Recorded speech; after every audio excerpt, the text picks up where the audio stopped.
Hello everyone, good morning. কেমন আছো সবাই? আশা করছি সবাই ভালো আছো। আমরাও খুব ভালো আছি। এই দেখো, এই রিসোর্টটাতে আমরা স্টে করেছিলাম মন্দারমণিতে। খুবই ভালো ওদের সার্ভিস, আর রুমগুলো খুব সুন্দর। আর আজকে আমরা বেরিয়ে যাচ্ছি কলকাতার জন্য। তারপর দিন আমরা যাব সুন্দরবন।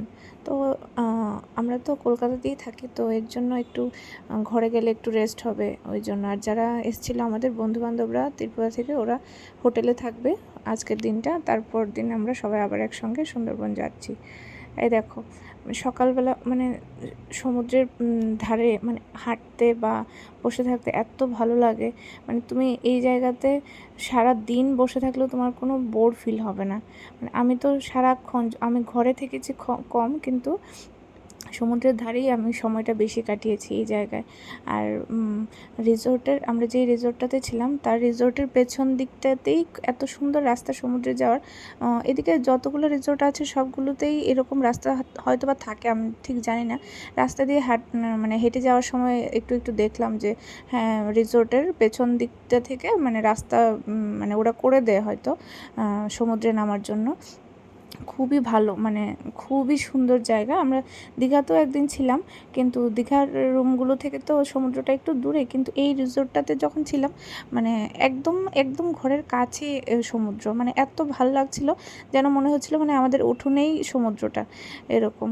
তো আমি কতবার গেছি ওই সমুদ্রের ধারে, ঘরেই কম রয়েছি আমি। এত বাতাস, এত ভালো লাগছিল।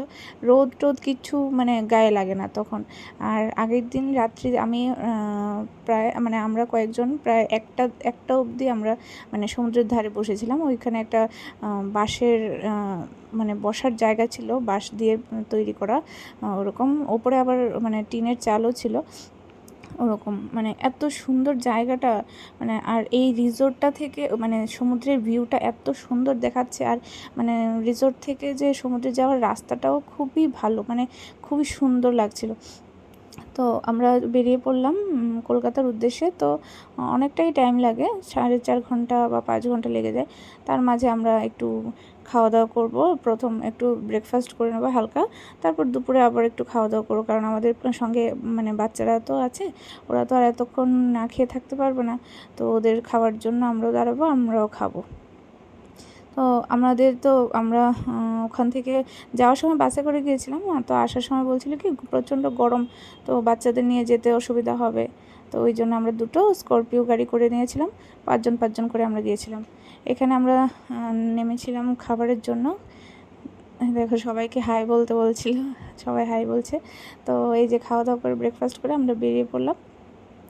তো দুপুরবেলা একটু দাঁড়াবো, আবার একটু খাওয়া দাওয়া করবো।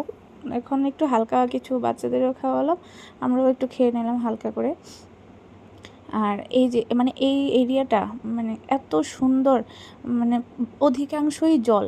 তুমি যতটা রাস্তা আসবে শুধু জল দেখবে, হয় পুকুর, হয় নদী, নয় সমুদ্র, ওই রকম শুধু জলের এরিয়া দেখবে। এত সুন্দর এরিয়াটা। আর ওই দিনের আমরা যেদিন কলকাতায় ফিরছিলাম, ওই দিনের ওয়েদারটাও এত ভালো ছিল, খুবই সুন্দর লাগছিল ভিউগুলো। এই দেখো, এই রেস্টুরেন্টটাতে ওই আমাদের যে ড্রাইভার ছিল, ওই দাদা বলছিল এখানে নাকি কম রেঞ্জের মধ্যে ভালো থালি পাওয়া যায়। তো আমরা নিয়ে নিলাম সবার জন্য একটা একটা থালি। এটা ছিল ফিশ থালি। হ্যাঁ, দেখো কতগুলো আইটেম দিয়েছিল। সত্যি আমরা এত কম রেটের মধ্যে এত ভালো খাবার পাবো বুঝতে পারিনি। তো আমাদের সবার খাওয়া হয়ে গেছে। তো আজকের ব্লগটা এখানে শেষ করছি। Tata, bye bye.